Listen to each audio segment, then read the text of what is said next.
नहीं, यहाँ पे राम राज्य ही है, यहाँ पे दुर्गा राज्य है। बंगाल माँ काली की मिट्टी है, पश्चिम बंगाल माँ दुर्गा की मिट्टी है। और राम जी किसकी आराधना करते थे आपको पता है ना? दुर्गा जी की आराधना करते थे। तो यहाँ पे बंगाल में महिलाओं की चलती है, दीदी की चलती है। और हमें राम जी से कोई बैर नहीं है। श्री राम हमारे मन में रहते हैं, उनको हमको पॉलिटिकल बेनिफिट के लिए स्लोगन हिसाब से यूज नहीं करना पड़ता है। तो भारतीय जनता पार्टी राम भरोसे रहे और ममता बनर्जी बंगाल के लोगों के भरोसे रहेंगी। ये एक हिसाब से आप बोल रहे हैं कि यहाँ पे राम राज्य हम स्थापित करेंगे, और दूसरे साइड में आपके लीडर्स बोल रहे हैं कि यहाँ पे एनकाउंटर होगा बीजेपी आने के बाद और बुलडोजर चलेगा। कि राम नाम, ये शब्द राम जी का नाम बुलडोजर और एनकाउंटर के साथ जाता है क्या? You just want to do Ram Rahim, Hindu Musalman, India Pakistan, ये 4-5 वर्ड हटा दीजिए ना बीजेपी की डिक्शनरी से। कोई एक नेता नहीं है जो एक शब्द बोल पाएगा, एक लाइन तक नहीं बोल पाएगा। आप हिंदू हटा दीजिए, मुसलमान हटा दीजिए, आप इंडिया हटा दीजिए, पाकिस्तान हटा दीजिए, धर्म हटा दीजिए, बांग्लादेशी हटा दीजिए, ये सब हटा दीजिए और फिर बोलिए किसी बीजेपी लीडर को कि आप एक भाषण दीजिए। आप देखिए वो कितनी देर टिकते हैं।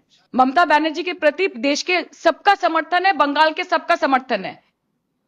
तो आगे जाके देखिए इन लोगों को अपॉइंट कर रहे हैं कि भाई साहब आप लोग जाओ और वहां पे दहशत फैलाओ, हमारा आंख कान हाथ हिसाब से आप काम करो, हमको इंफॉर्मेशन दो, हमको इनपुट दो, और कैसे कैसे हर स्टेज में हर स्तर में हम इस सरकार को डिस्टर्ब कर सकते हैं, ममता बनर्जी को डिस्टर्ब कर सकते हैं। इन लोगों ने वोट दिया तब जाके तो आपको भी मिले ना, 18 एमपी तो आपको भी मिले, देश के प्रधानमंत्री तो आप भी बने।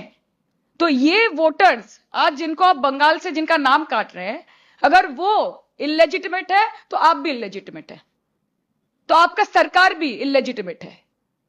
कि बंगाल में साम दाम दंड भेद सब कुछ तो ट्राई कर रहे हैं आप। कोई एजेंसी बाकी नहीं है, कोई कमीशन बाकी नहीं है। इलेक्शन कमीशन अभी आपका बेस्ट फ्रेंड बन गया है, आपके बेस में काम कर रहा है। इसके बाद भी अगर आपको लगे कि हवा उल्टी तरफ है, आपको समर्थन नहीं मिलने वाला है, तो लास्ट रिसोर्ट क्या बचेगा?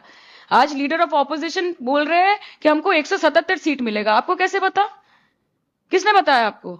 आपको किसी ने बताया या आप किसी को बता रहे हैं कि हमको इतना सीट चाहिए? 1,25,00,000 नाम उसको काटेंगे आप एसआईआर के माध्यम से, एसआईआर की प्रक्रिया के माध्यम से।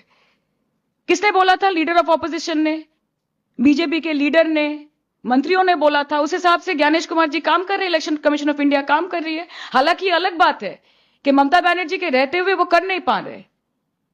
तो आज अगर लीडर ऑफ ऑपोजिशन सबके सामने बोलते, और ये बात ध्यान में रखिएगा कि 100 से ज्यादा, 150 से ज्यादा, 200 से ज्यादा नहीं बोल रहे 177। तो how come are you so confident? Fixing हो गया है क्या? सेटिंग हो गया है?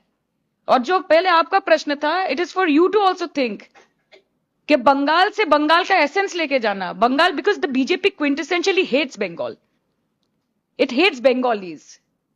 They say that people who speak Bengali are Bangladeshis.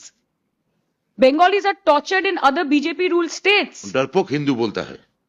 तो अभी ये सब वो चाह रहे हैं ना कि बंगाल से बंगाल का एसेंस हटा दो, तो क्या बाकी रह जाए? हमारे मिनिस्टर साहब ने बोला है, ब्रातोदा ने, कि आप विचार किससे मांग रहे थे, जस्टिस किससे मांग रहे थे? आपको तो सीबीआई पे भरोसा था ना, और जब तहकीकात हुई और जो आया सामने, तो उससे आप खुश नहीं थे। देश के गृह मंत्री आए, उनको 1 मिनट वक्त नहीं मिला गृह मंत्री को कि वो आपसे मिले। आपने अपनी बेटी खो दी, अपना सम्मान खो दिया, और आज आप बीजेपी के साथ मिलकर आप बोल रहे कि मुझे जस्टिस चाहिए। अगर जस्टिस चाहिए तो सबसे पहले ये बोलिए कि सीबीआई को तहकीकात फिर से जांच करे और इस केस को निष्पत्ति दे। ये होगा बीजेपी का पहला कमिटमेंट। टिकट देने से जस्टिस नहीं मिलता है, कैंडिडेट देने से आपकी बेटी को जस्टिस नहीं मिलेगा, तहकीकात होने से मिलेगी। और जो तहकीकात ममता बनर्जी की सरकार ने डे 1 से किया है, बीजेपी ने नहीं किया है। उसने आपको एक पॉलिटिकल टूल के हिसाब से इस्तेमाल किया है, और ये आज एक्सपोज हो गया है। जैसे ब्रातोदा बोल रहे थे कि सामने एक क्या बोलते हैं, वेल था, एक पर्दा था, मुंह दिखाई नहीं देता था, चेहरा दिखाई नहीं देता था। नकाब। आज नकाब खुल गया है और उनके जगह बीजेपी का चेहरा आ गया है।